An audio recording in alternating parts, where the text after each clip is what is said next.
मातंग समाजाच्या महिला बघा काय म्हणत आहे. अरे जातीवाद्यांना स्वाभिमानाने सांग,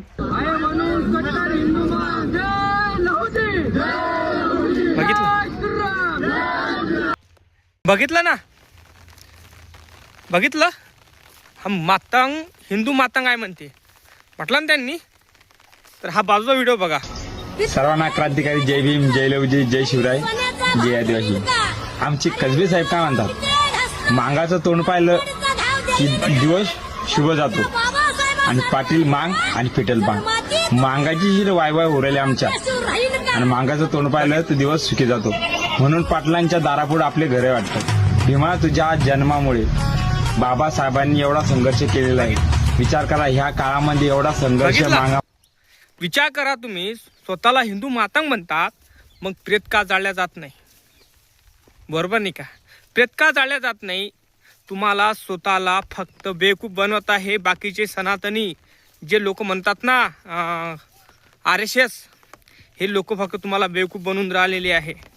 तुम्ही खरंच कट्टर हिंदू असाल तर तुमच्या घरचं कोणाची डेट होते तर त्यांचं प्रेत का स्मशानभूमीमध्ये जाळल्या जात नाही, हिंदू स्मशानभूमीमध्ये, ते सांगा मला. कारण अजूनही म्हटलं बाट आहे, अजूनही तुम्हाला शूद्र म्हणून घोषित करतात. अजूनही काही हरामखोर लोक आहे निर्जातीचे की ते अजूनही माणसासारखी वागणूक देत नाही. मातंग समाजाला हा जोड विनंती करतो, अरे भावांनो, भडकू नका. जे वर्गीकरणाचं चालू आहे हे राजकारण आहे, दुसरं काहीच नाही. देवेंद्र फडणवीस 1 तारखेला म्हटलं होतं, ऑगस्टच्या 1 तारखेला की वर्गीकरण होणार. झालं का? नाही झालं ना. अरे भावांनो, तुम्ही स्वतःला हिंदू म्हणून घोषित करू नका. अजूनही बाट करतात, अजून शिवाशूत आहे. ऐका रे माझ्या भावांनो, तुम्ही स्वतःला कट्टर मातंग हिंदू समजता. तुमच्या हातामध्ये वज्रमुठीत तुमच्या हिंदुत्व आहे, तर मग असं का छेडखानी होते? आपल्या आई बहिणीवर अत्याचार का केला जाते हे सांगा मला. कितीही आपण काही केलं तरीही कुठला हिंदू धावून येत नाही. का येत नाही? कारण आताही आपण काय आहे, शूद्र आहोत. आताही आपल्याला ते अछूत म्हणतात, आताही आपल्याला जातीचेच म्हणतात. आपण कितीही म्हणतो की आम्ही शूद्र नाही, आम्ही हिंदू आहोत, फक्त तुम्हाला मताच्या वेळेस किंवा इलेक्शनच्या टायमाच्या वेळेस तुम्हाला फक्त खोटी हिंदू बनवतात. कळलं काय? आता RSSच्या भडव्यांनी काय केलं की ज्या 59 जातीमधील कितीतरी लोक स्वतःला हिंदुत्व घोषित करतात, त्या लोकांना वळून त्यांना RSSची गुलामी करण्यासाठी त्यांना प्रवृत्त करत आहे.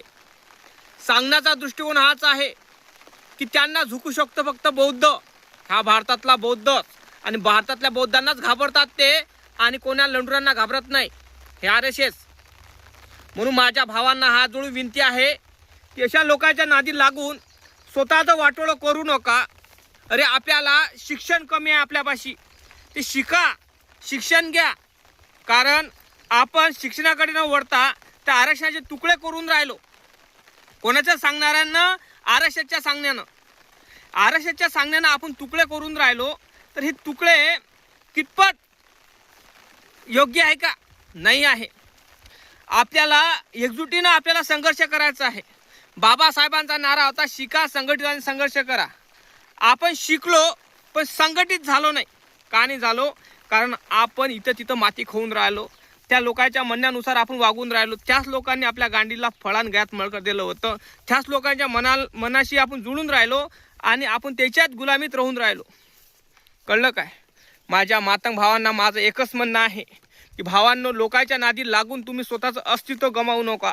जे येणारी पिढी आहे एकच म्हणणार, तुम्ही काय केलं, काय करून ठेवलं. तुम्हाला असं वाटते की आमचे लेकरं कलेक्टर झाले पाहिजे, आमचे लेकरं नोकरीवर लागले पाहिजे. पण भावांनो, त्या पदीचं शिक्षण पण घेणं गरजेचं आहे, आणि त्या पदीचं शिक्षण आपण घेऊन राहिलो नाही. कळलं काय? पाऊस येऊन राहिला, ह्या पावसामध्ये मी व्हिडिओ काढून राहिलो. का काढून राहिलो? कारण माझ्या मातंग समाजाला आणि माझ्या बौद्ध समाजाला मला संघटित करायचं आहे. सांगायचं एकच धोरण आहे, ह्या वर्गीकरणाच्या मुळे पुरा महाराष्ट्र पेटून उठलेला आहे. आणि महाराष्ट्राला पेटून उठवण्याचं कारस्थान हे देवेंद्र फडणवीसचं सरकार आहे. पण सांगण्याचा दृष्टिकोन हाच आहे की माझ्या भावांनो, जाती जातीमध्ये भांडू नका. जे आरक्षण आहे हे सगळ्यांसाठी आहे, या एकट्या जातीसाठी नाही. 59 जातीसाठी दिलेली एक आपल्याला काय एक समुद्र आहे. कोणी पण समुद्रात उडी टाका आणि कोणी पण जिंका, हे माझं मत आहे. कारण आपल्याला शिक्षणाची गरज आहे ना आरक्षणाच्या वर्गीकरणाची गरज आहे. माझ्या भावांना हात जोडून विनंती करतो, पण भाऊ ऐकत नाही, दुसऱ्याच्या मनानं ऐकून राहिला आणि म्हणतो काय की लहान भावाला बाजूला ठेवून मोठ्या भावानं सगळं उपभोग घेतला, आरक्षण पुरं खाऊन घेतलं, वाटोळं केलं. अरे महाराण आरक्षण खाल्लं नाही दादा रे, तुम्हाला हात जोडून विनंती करतो, पण ऐकत ना तुम्ही. काय चालू आहे तुमच्या डोक्यामध्ये काय माहीत, हे आम्हाला माहीत नाही.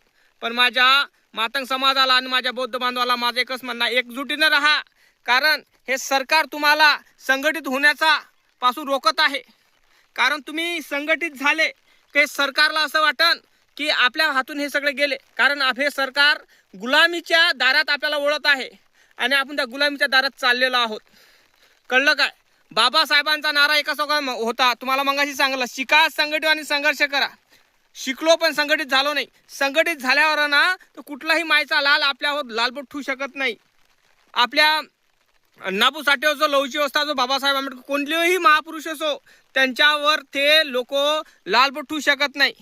पण एकच आहे की हे कारस्थान सरकारचं असल्यामुळं सरकारला एकच वाटते, हे संघटित झाले पाहिजे नाही.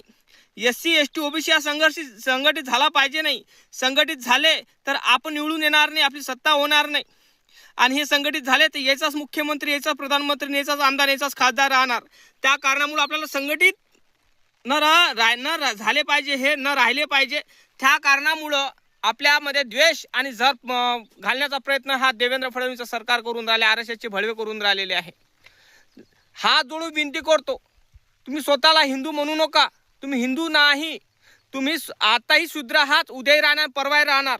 जोपर्यंत त्या हरामखोरांच्या डोक्यातला जो शूद्रता, नीचता, जाती व्यवस्था जात नाही तोपर्यंत आपण माणूस नाही आहे. कळलं काय?